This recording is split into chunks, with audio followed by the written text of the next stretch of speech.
Just kidding.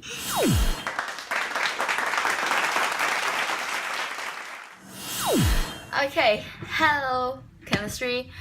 So, today I'll be talking to you guys about the essential questions of the two standards I've learned this quarter, which are Standard 7 and Standard 8. So, let's begin!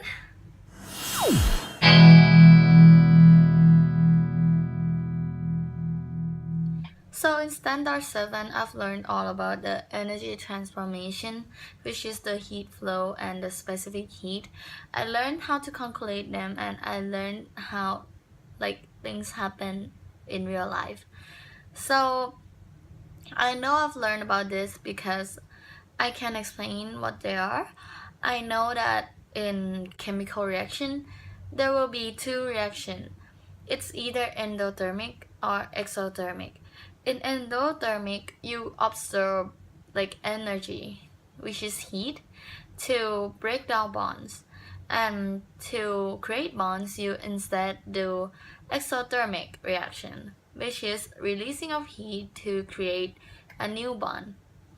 So when things change their phase, they have to go through either endothermic or exothermic. If they're going from solid to liquid to gas, the molecules have to separate. So in that case, it have to break down bonds.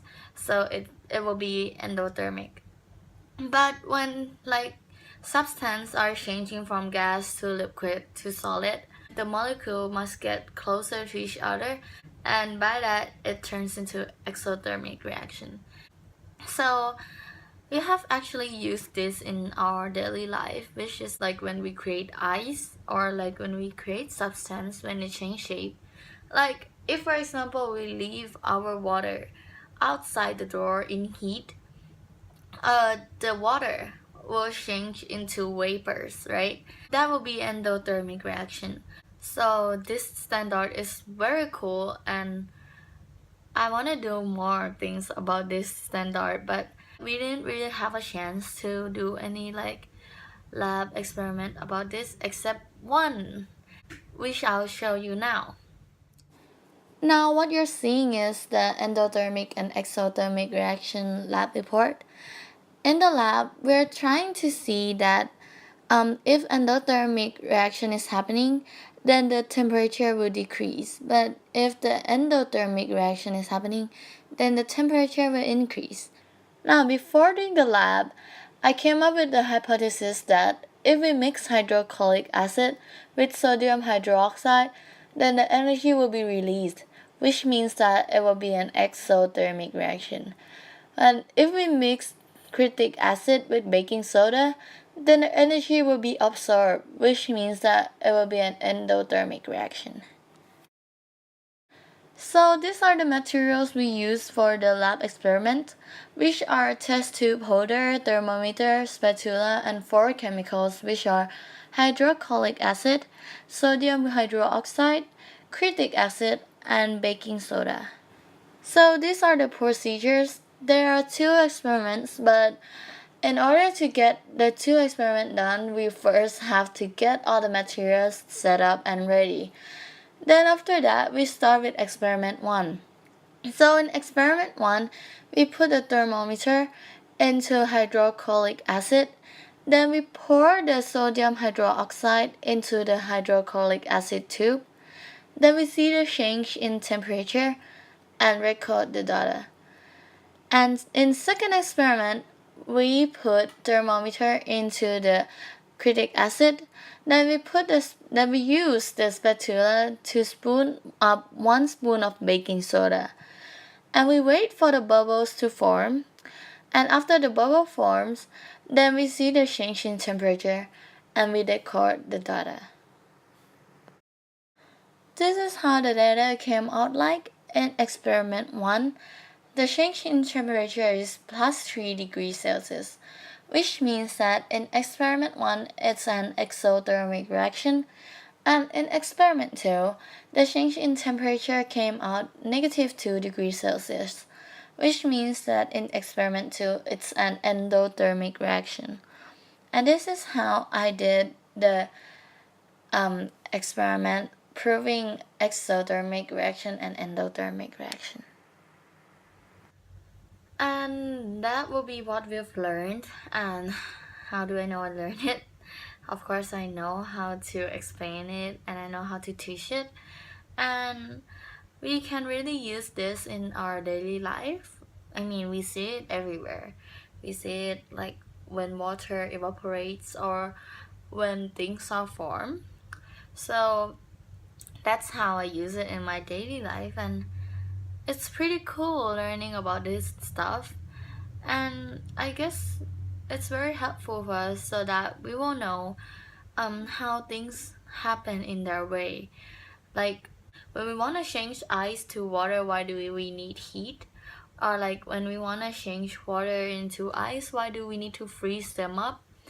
So like now we know what happened to things all around us. It's very cool because we've never known it before.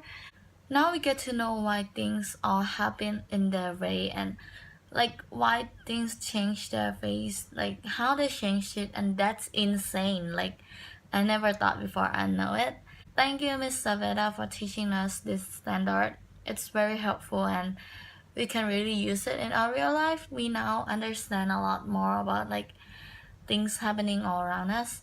So thank you, and let's go to the next standard.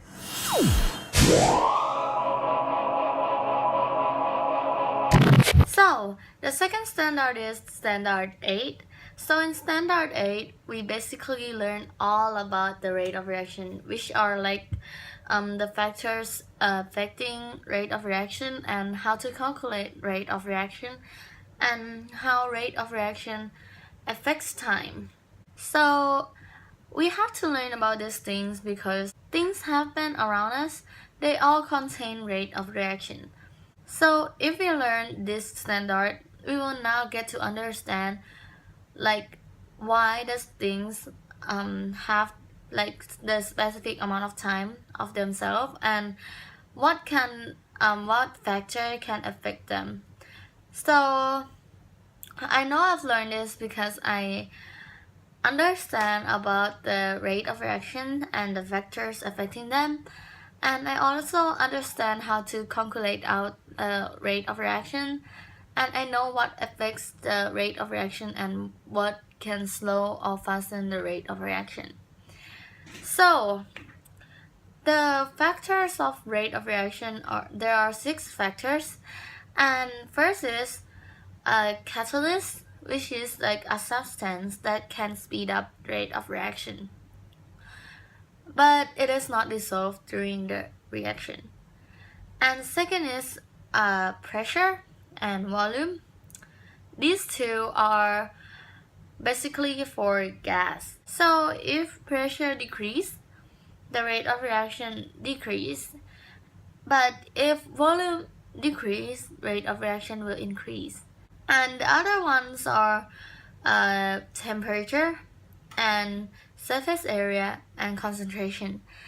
So the surface area is, if there are less surface area, the rate of reaction will be slower.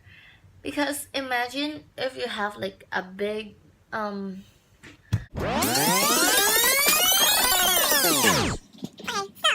okay, so surface area goes like this.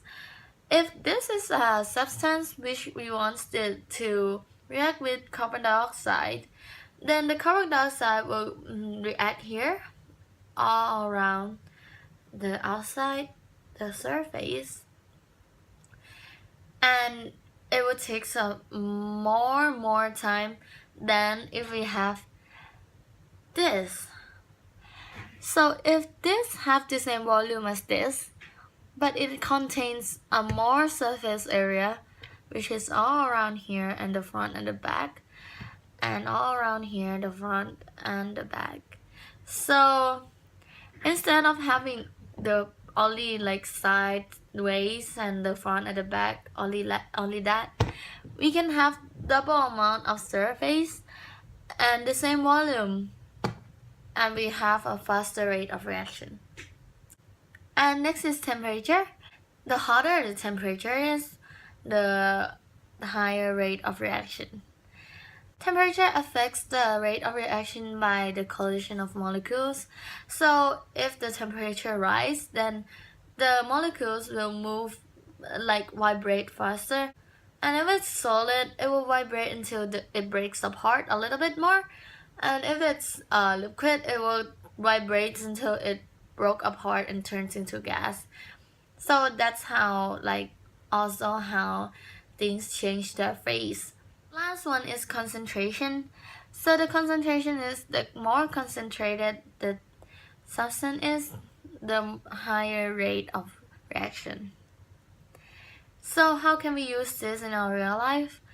We use this to see things around us. We can use this to calculate out how fast will things happen. So for example, if I want to cook meat, if I put the temperature in low temperature, it would take a lot of time. But if I put it in high temperature, then it will be lesser amount of time for me to finish the meat, like to get it done. So I can use that to get my meat done and eat it on time. I also can use this to predict like how long it will take me to mix water with sugar, or like if I have a small room and a large room, does it affect like if I spray a spray around, does it affect how fast the spray smells can go around the room? As if it's big and small room. So I can use all of this to understand why things happen in their way. And I mean, it's pretty cool. I've never learned this before, and I've never known this before. I've never known the factors affecting the rate of reaction, and I've never known that rate of reaction are like so all around us. So I mean, it's pretty helpful for us to understand about this. We can predict a lot of things and understand more about things around us. And I guess that's it. So, thank you, Miss Laveda, and I hope you enjoy my video.